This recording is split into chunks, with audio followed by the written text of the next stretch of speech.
ये अभी हम खड़े हैं हज़रत मूसा अलैहिस्सलाम के चश्मे पे। इसके बारे में रिवायत है कि जब हज़रत मूसा अलैहिस्सलाम गल्फ़ ऑफ अक़बा क्रॉस करके बनी इसराइल को लेकर मिस्र के फ़िरौन से अपनी जान बचाते हुए आए थे और उनके लिए रेड सी जो है, बहरा अहमर जो है, वो जो आधा हो गया, उनके लिए रास्ता बन गया और फ़िरौन का लश्कर फिर जब ये इन्होंने क्रॉस कर लिया तो गर्क हो गया। तो बनी इसराइल के उस वक्त तकरीबन 6 लाख लोग हज़रत मूसा अलैहिस्सलाम के साथ आए थे। 12 कबाइल थे और उन 12 कबाइल के लिए यहाँ पर उन्होंने अपना सा मारा था। तो 12 चश्मे हैं, जिनमें एक चश्मा उस तरफ है, ठीक है, एक ये सेंटर में है जो कि बहुत गहरा है, जो आप देखें इसमें बाकायदा, इसको करीब से भी हम आपको अभी दिखा देते हैं, लेकिन इसमें बाकायदा देखें कि ये बहुत गहरा है, जितना बाजू में अंदर लेके जाऊँ ये जाता है। और आपको करीब से अगर दिखाएं हम तो बाकायदा रेत में से पानी उबलता हुआ आपको नज़र आता है। ये चश्मा है, सुभान अल्लाह।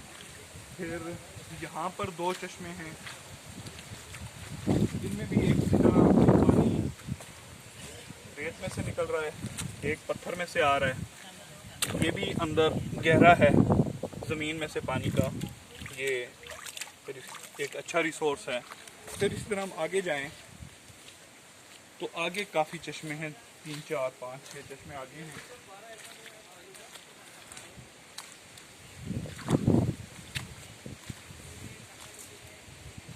एक चश्मा ये आ रहा है नीचे से, इधर से आ रहा है, यहाँ से 2 चश्मे आ रहे हैं पत्थरों में से। ये आ रहा है एक चश्मा जिसमें पानी कम है लेकिन स्टिल आ रहा है। यहाँ से पानी आ रहा है, यहाँ से आ रहा है, यहाँ से आ रहा है और यहाँ से आ रहा है।